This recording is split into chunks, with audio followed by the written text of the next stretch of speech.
Welcome to the Whole Food Plant-Based Cooking Show. Today I'm going to show you how to turn all of this into everything cookies. Whole food, plant-based, it's the best thing for our taste. So pull up a chair and grab a plate, 'cause it's the all-free whole food plant-based cooking show.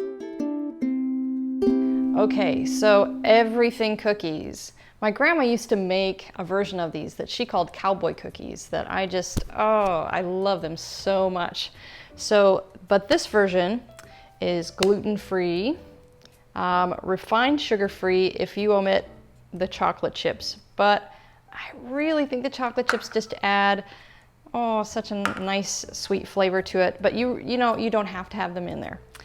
And also the cranberries. It is really difficult to find cranberries that don't have sugar in them. So I figure, well, in comparison with the rest of the stuff that's in here, it's very small. So I'm going to use those, but you could use chopped up apricots too. You kind of need something that's got a little bit of a more tart flavor to balance out the sweetness of the cookie.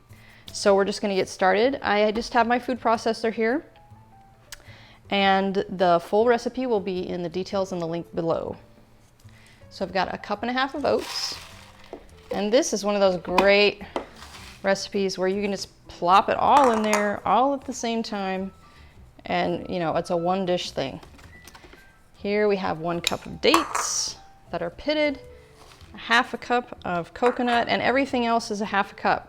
So it's 1.5 cups of oats, and everything else is 1/2 cup. So that's really simple to remember. So there's your cranberries, macadamia nuts, but you could use hazelnuts or peanuts, whatever you have really, but mac nuts are kind of a special thing. Oh, I love it.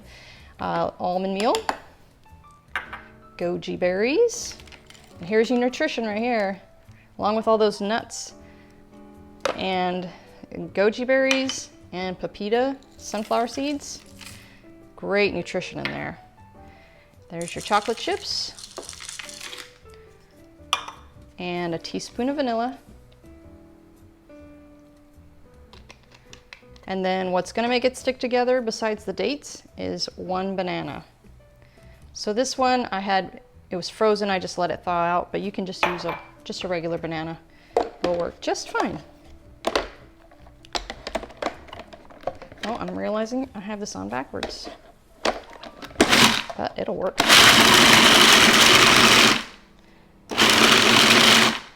Okay, and you just kind of want to pulse it really, because if you just continue to let it grind, it's going to be a really sticky, kind of more mealy type of cookie, but you kind of want to have all those good chunks that you can see what's what. Okay, let's check that out. Ooh, that looks good. Okay, look at this. If you can see that. Oh, so you can still tell what everything is in there, except the banana, of course. So I already have my oven preheated to 350. And then I have a baking tray here with parchment paper on it, because that is the easiest way to make cookies, that you don't have to clean your tray every time you use it. And I realize there is a little bit of waste involved there, but I try to buy environmentally friendly parchment paper just to be a little bit more conscious about that. But this does save time and energy. Okay, and really this is something you can get your kids involved. They can make these balls because it's kind of sticky. You just mound them in round balls, and it's up to you how big you make them. So we're just gonna make these into balls, set them on the tray, and then I'll show you how to press them down. Okay, so we have them all out here. This amount made 16 cookies, and they're about the size of a golf ball. So yeah, my other tip is to use another piece of parchment paper to smush them down flat.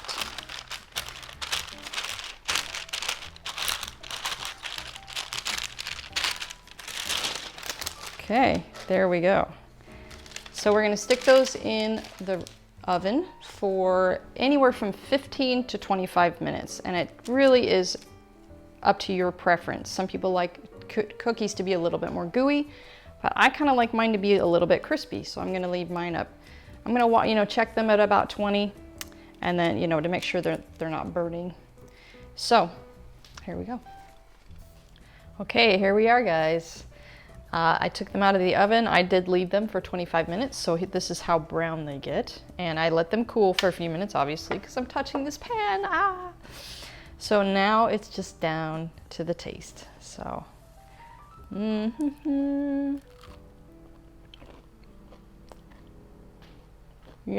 yum, yum. You guys are gonna love this so much. So be sure to subscribe and comment if you try them out. And check out my Patreon page if you want to become a member of our Patreon community. And I'll see you next time.